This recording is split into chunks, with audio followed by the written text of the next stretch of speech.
in our packet that these licenses were being suspended without first notifying the board at least that something had taken place.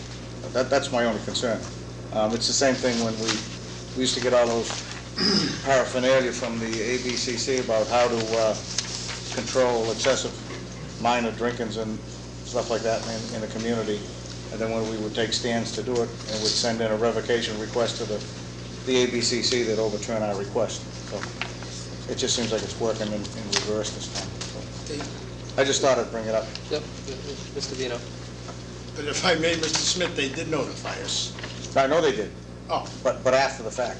No, but not before the suspension. The suspension is No, May 1st. I understand that, but the suspension is already in place. In other words, we weren't notified to appear at any hearing. We weren't notified that there was going to be a hearing. No, they don't have to do that. Oh. Yeah, that's them, I guess. Yeah, as you point out, we were not a party to their normal investigative function, you know. And what they do is they just travel around, go from establishment to establishment across the state, and crisscross spot checking. And when they have violations, they cite them, have a hearing, and listen to the pleadings, and then make a decision. And then if they're found to be guilty of the charges that were brought against them by the investigators, then they revoke the license for a period of time, and then the establishment has the opportunity to either close the establishment for that time period or pay to the state a fine in lieu of suspension. I understand all of that, Mr. Chairman. And that's what's taking place with these two particular... A little uncomfortable that they suspend licenses that we award without a little bit different type of notification. So that's all. I just thought I'd bring it up. I mean, they're actually the ultimate authority on the license. We have the local authority to issue them, but they have state guidelines that follow. Mr. Rowe.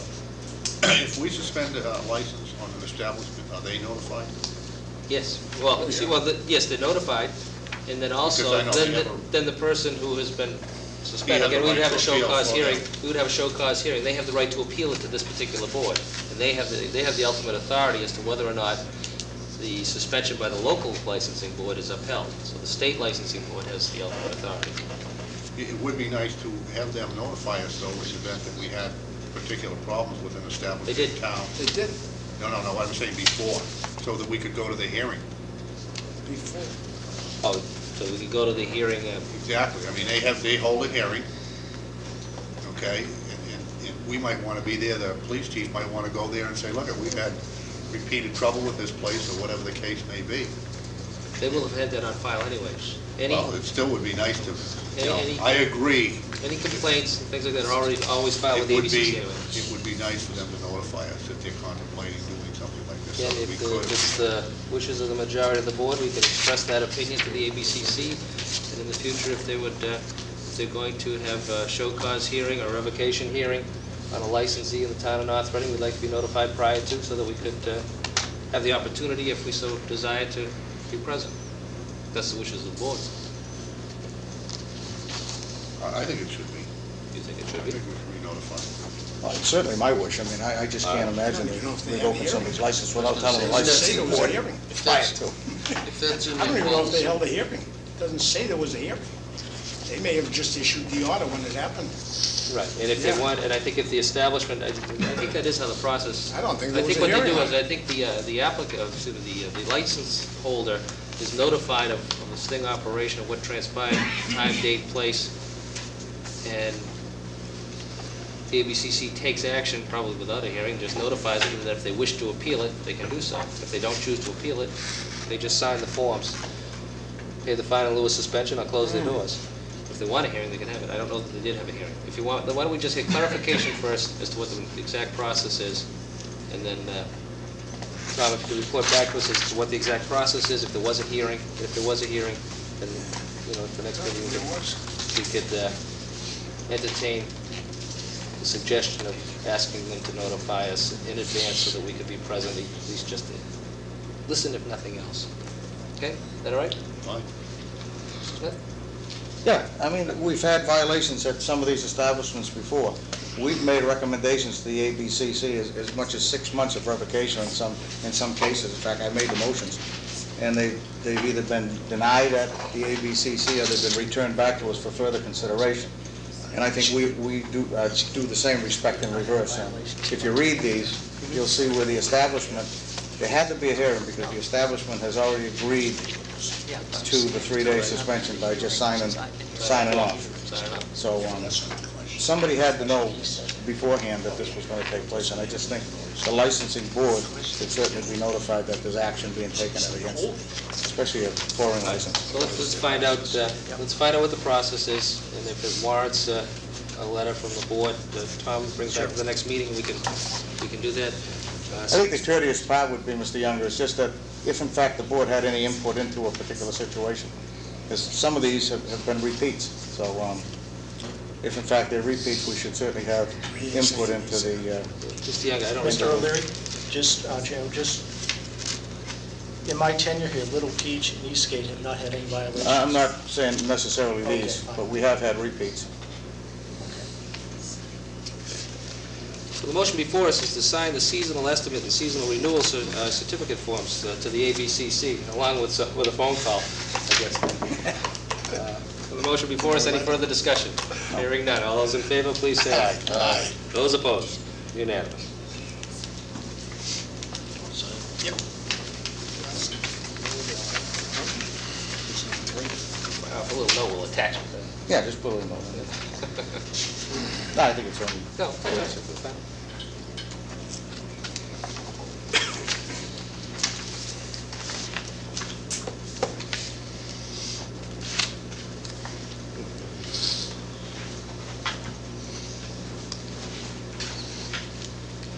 You guys can sign up for this. Only 3 lines. Someone should do it.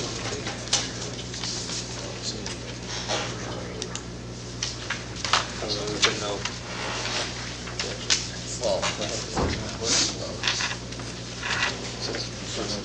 Right here. This is right. You're right. Yeah. Before or after me.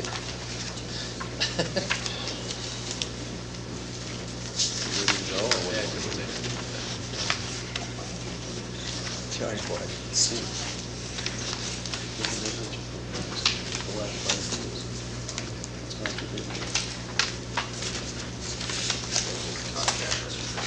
I understand, yeah. But Next order of business is an application for a change of manager at New England Beverage and Redemption Center from Michael Margolis to Danielle Muse, right? Danielle, hi, how are you? And what we have is an application proposing Danielle to be the manager. Michael. We have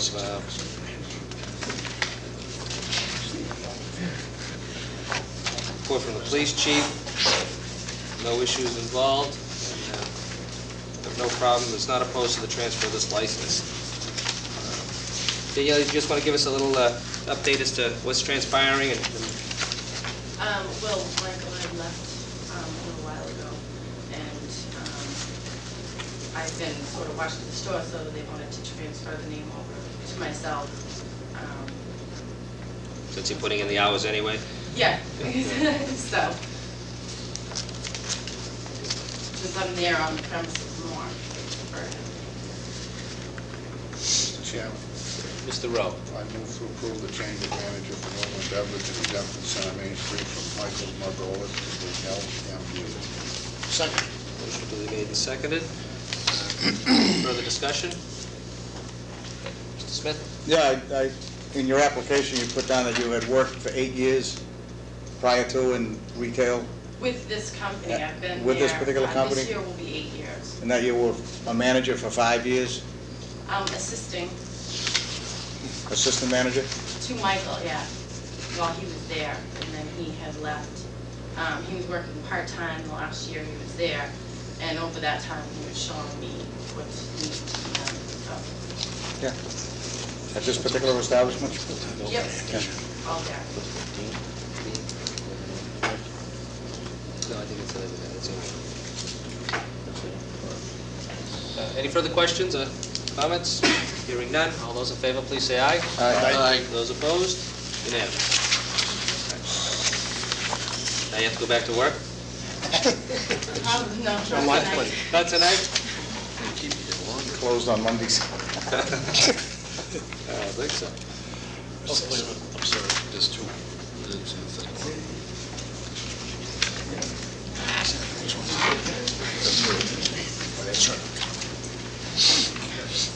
Thank you. Thank you.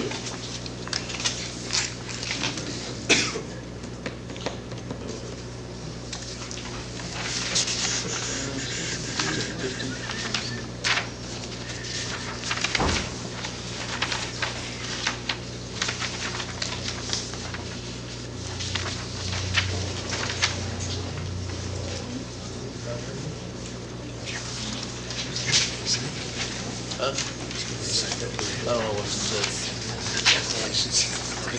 What's the other one say? It's all right, it's probably okay.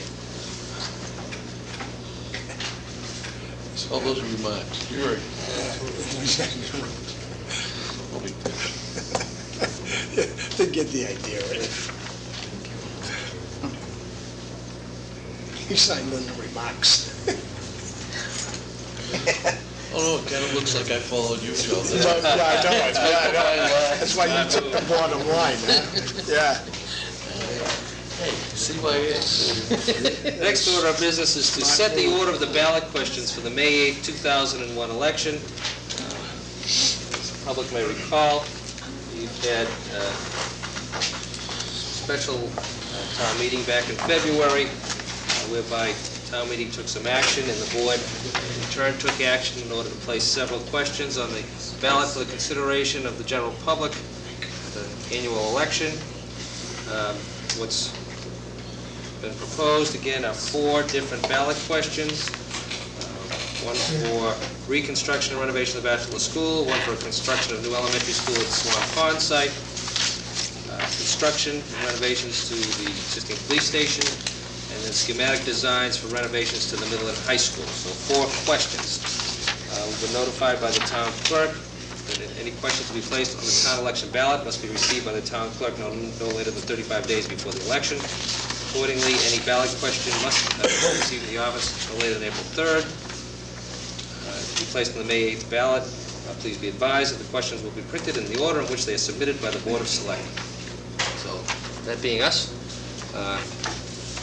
it's one of our responsibilities to set the order of the ballot. Do you have any suggestions or comments? Mr. Bagan? Mr. Chairman, I move to set the order of the override questions for the May 8th, 2001 town election ballot as follows. 3214. What is 3214? That's the order. We have a list. First will be the construction and renovations of the police station. Second will be construction of new elementary school. Third would be reconstruction and renovation of the Batch Elder School. Fourth would be schematic designs and renovations to the middle and high schools. 3214. I missed it. Can you read them again? He is suggesting that the first ballot question be the construction and renovation of the police station. Second would be the construction of a new elementary school. Third be the reconstruction and renovation of the Bachelor School. And the fourth be schematic designs for renovations to the middle and high school.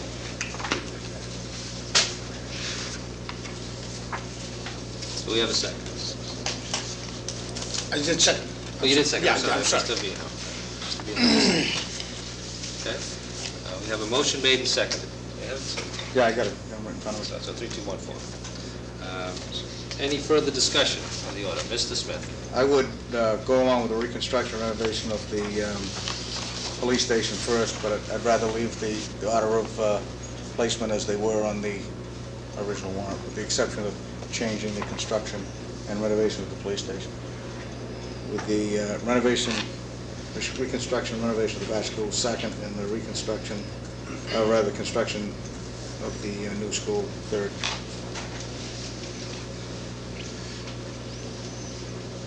Any other further comments or questions on the motion before us? Good. Yes, sir. Motion before us, again, is to order the ballot questions. Number 1, construction and renovations of the police station. Number 2, construction of a new elementary school. Number 3, reconstruction and renovation of the Bachelor School. Number 4, schematic designs for renovations to middle and high schools.